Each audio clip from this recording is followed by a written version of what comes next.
always say you don't need to be in the mood to paint, you just need to sit down and do it. But what if your space did put you in the mood to create? I want the experience of painting to feel like something special, an escape from the real world. I liked my studio, but no matter how I decorated it, it still felt like a bedroom in a Texas house. I mean, that's what it is, and as much as I like Texas, there is no magic. I wanted to paint my walls a darker color, but I was also afraid to commit to so much darkness in the room. So I had painted a mural mostly on one wall. It still wasn't what I wanted. But now I had an even bigger problem. I can't just easily paint the other walls. I'd have to paint around the whole existing mural. So I just kept putting it off, even though I didn't love what it looked like in here. I finally called my interior designer friend to ask her for her opinion. Hey Linda, I can't decide if it's a good idea to paint my studio dark or not. I would really be mindful of the lighting in your studio. You could get great samples from this company called Samplize. They make these huge stickers, or actually the paint color. Put those on the wall. So what you're saying is paint it all dark. Got it, thanks, bye. Okay, glad I could help. Now motivated by Linda to paint everything dark, I decided to go all in, starting with painting around the mural. It really wasn't as bad as I expected, but it did take 4 days of work.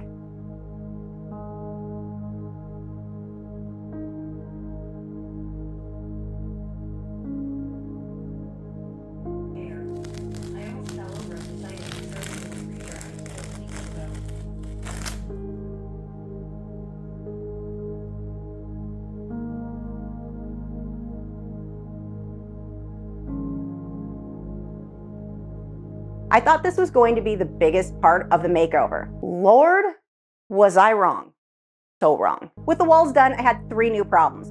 One, I didn't want solid white doors, but I also didn't want to paint them. And I'm trying not to spend too much money on this makeover because yay, crap economy. I had previously had these sheer teal curtains hanging between the windows. They were near the same color as the teal on the wall, so they ended up being pretty perfect for hiding the doors, plus adding a little bit of texture to the overall look. I just had to buy some cheap curtain rods from Amazon and my door problem was solved. My next problem is that this tank looks terrible. I want a fairy wizard house feel in this room, and that just looks like a box of overgrown bromeliads, probably because that's what it is. I think a fairy wizard would have a full chunk of the forest floor in their workroom. What do you think?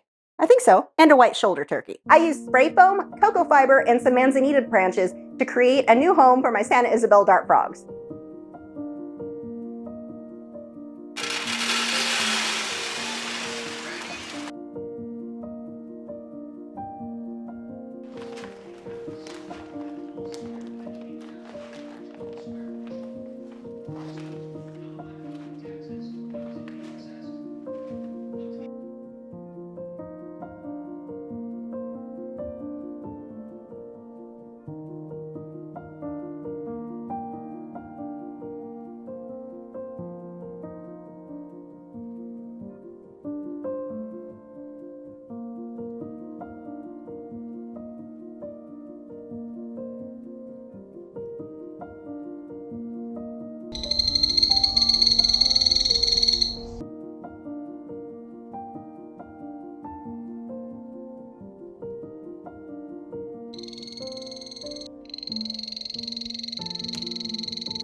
My studio is getting there, but it's got one huge issue left, causing it to still feel like a bedroom in Texas. These windows. They're just giving off normal human bedroom vibes. Pretty, yes, fairy wizard, not even a little. Not even a fairy turkey. You're the turkey. There's a paint called gallery glass that allows you to paint directly onto the window to make it look like stained glass. You can peel it off when you don't want it anymore, so it's great, except I do want to be able to remove it if I need more light in the room for some reason. I made some frames that could fit inside the windows, then I glued plastic panels to them and painted those.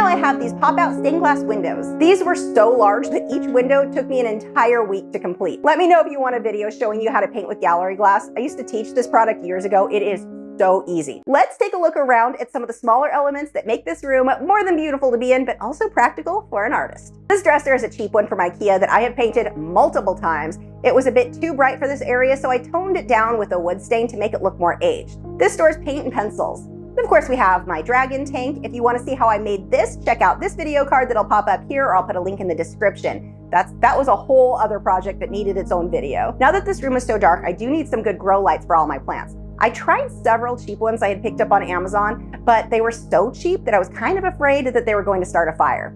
So I finally invested in 2 Soltech lights. They are worth every penny. I had to save a little bit. They are on the pricier side, but my plants look so much better than ever. The increase in growth has been crazy since I put these up, and they create the best ambient lighting in here at night. I love it. I have a ladder hanging from the ceiling as a sort of chandelier slash plant holder. There is skin in there. Stop biting.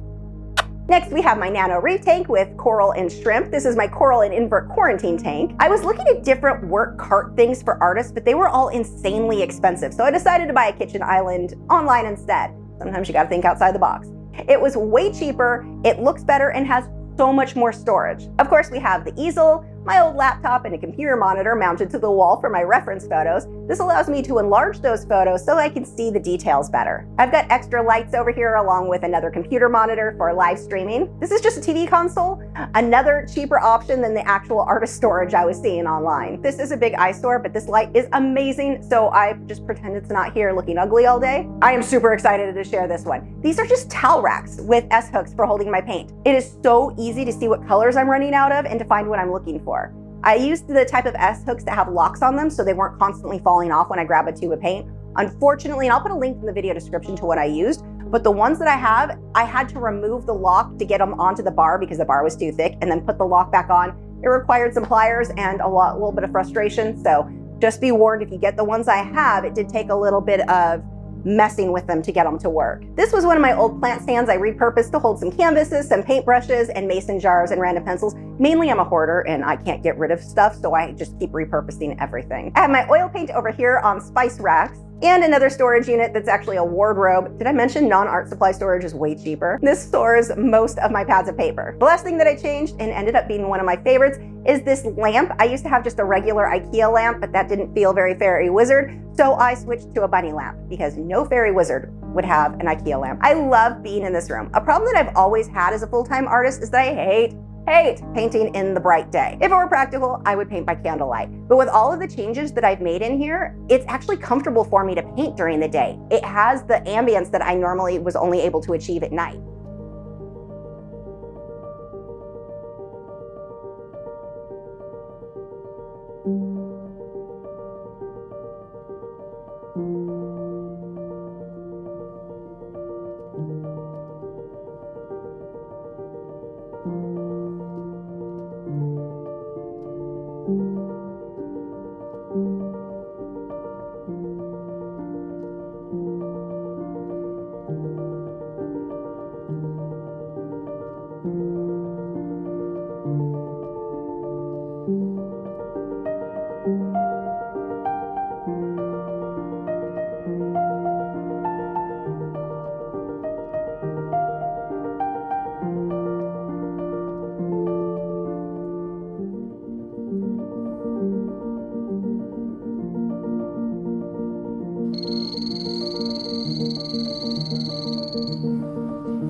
Hey, we're not eating the microphone. Is that why the last one broke? Have you been following art lessons for a while, but your work isn't improving? I have the answer and the solution to this major problem in this next video.